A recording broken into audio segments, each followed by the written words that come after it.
पल न्यूज के news room से मैं हूं आपके साथ नदीम अकरम। यूएई सरकार के कदम की समय समय पर निंदा होती रही है क्योंकि इस्लामिक गणराज्य होने का दावा करने वाला यूएई कुछ ऐसे कदम लगातार उठाता जा रहा है अमेरिका और इजराइल के कहने पर, जिससे हर कोई उसकी निंदा करता हुआ दिखाई देता है। क्योंकि इससे पहले हमने देखा कि जब इजराइल और फिलिस्तीन का मुद्दा चल रहा था तो गुपचुप तरीके से राजदूत को यूएई में इजराइल के खोल दिया गया और खुला समर्थन जो है इजराइल को दे दिया गया यूएई सरकार द्वारा, जिसकी दुनिया भर में आलोचना हुई। और इसका खामियाजा खासतौर पर यूएई को ओआईसी की मीटिंग में भी देखने को मिला, जिसमें तमाम देशों ने खुल करके आलोचना की थी यूएई की। और अब एक और ऐसा कदम यूएई सरकार द्वारा उठा लिया गया है जिसके बाद से एक हड़कंप मचा हुआ है। वो हड़कंप इसलिए क्योंकि इस्लामिक गतिविधियों को देखते हुए 40 लॉ ऐसे बनाए गए थे, तमाम चीजों को लेकर के उसे बदलने का काम जो है वो यूएई सरकार द्वारा किया गया है। जायोनी शासन के इशारे पर और खास तौर पर अमेरिका के कहने पर जो ये बड़ा बदलाव अपने कानून में यूएई द्वारा लाया गया है, उसकी हर कोई निंदा कर रहा है। क्या कुछ लोगों की प्रतिक्रिया आ रही है?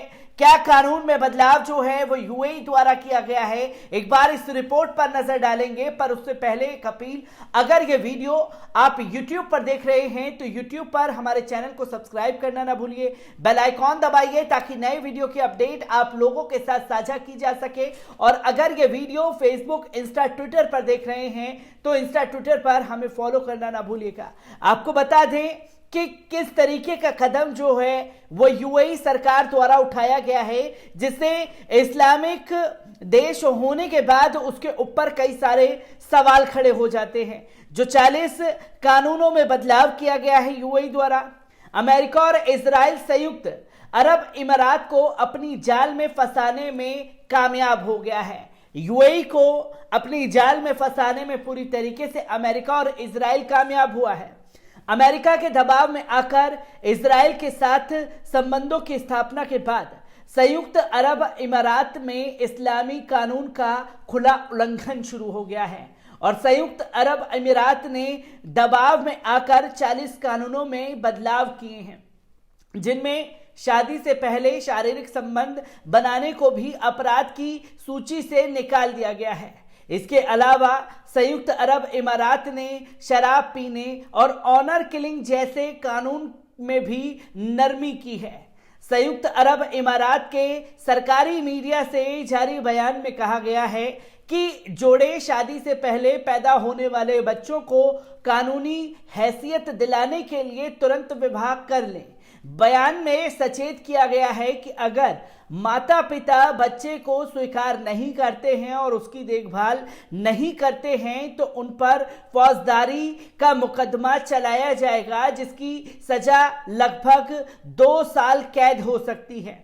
इससे पहले संयुक्त अरब अमीरात में विवाह से पहले यौन संबंध स्थापित करने और बच्चों का जन्म अपराध समझा जाता था, किंतु अब केवल शादी के बिना पैदा होने वाले बच्चों को नाम अपनाना अपराध समझा गया है।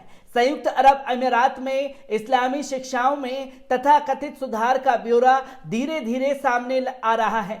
ये कानून पहली बार जनवरी में लागू किया गया है। इसी के साथ साथ आपको बता दें कि संयुक्त अरब अमीरात ने अपने कुछ कठोर ड्रग्स कानून में ढील दी है। इसमें यूएई आने वाले यात्रियों के लिए जुर्माने में काफी कमी लाया है। इन मादक पदार्थों में भांग जैसा रसायन भी शामिल है।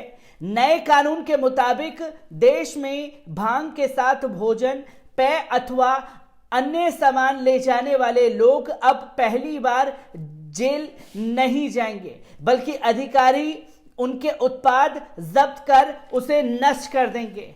जैसे आप तमाम नशीले पदार्थ लेकर के पहली बार जब यूएई जाएंगे तो उसमें ढिलाई दे दी गई है, बल्कि आपको गिरफ्तार नहीं किया जाएगा, आपके जो सामान होंगे उसे नष्ट कर दिया जाएगा।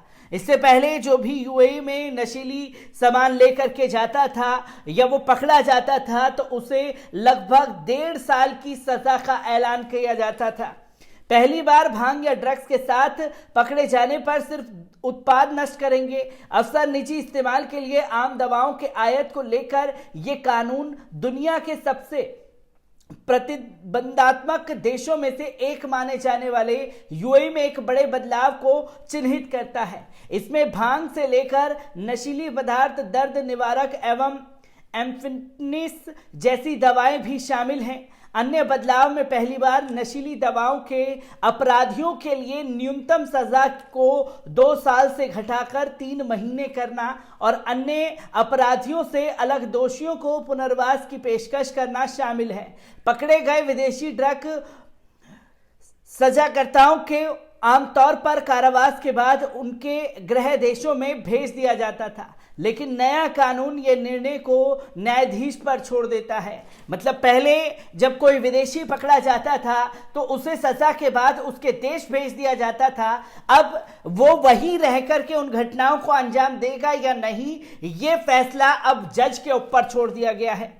इसी के साथ साथ आपको बता दें कि यूएई में ये सुधार एक व्यापक कानूनी बदलाव का संकेत देते हैं। इसकी घोषणा यूएई ने अपनी स्थापना के बाद 50 साल पूरे होने के अवसर पर की थी। यह देश अब पर्यटकों और निवेशकों के लिए एक केंद्र के रूप में अपनी छवि को बढ़ावा देना चाहता है। दशकों से इस्लामी या शरिया पर आधारित देश की दंड संहिता नियमित रूप से प्रवासियों और पर्यटकों को उन भी ऐसे अपराधों के लिए जेल में डाल देती थी। पहले जब नशीले पदार्थ पकड़े जाते थे तो जेल में डालने का काम जो है यूएई सरकार द्वारा किया जाता था। अब सोचने वाली बात, और क्यों इन नियम कानून का विरोध दुनिया भर में हो रहा है यूएई की, इसे जान लेने और समझने की जरूरत है। क्योंकि इस्लामी गणराज्य होने का दावा करने वाला यूएई इस्लामी तौर तरीके पर कानून बना हुआ था। उन कानून को बदल करके नए तरीके से कानून को सामने रखा गया, जिसमें बदलाव किए गए, और इससे अब जो यूएई में नशे की जो सामग्री बढ़ेगी उसका नुकसान जो है नागरिकों को झेलना पड़ेगा।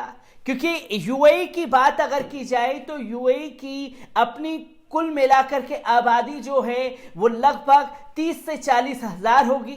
तो वही अप्रवासियों का जो अड्डा है वो यूएई बना हुआ है, और यूएई में नशे का पदार्थ बढ़ेगा, जिसका फायदा जो है वो सरकार को होगा। और सरकार किसके इशारे पर काम कर रही है, ये किसी से चेहरा छुपा हुआ नहीं है।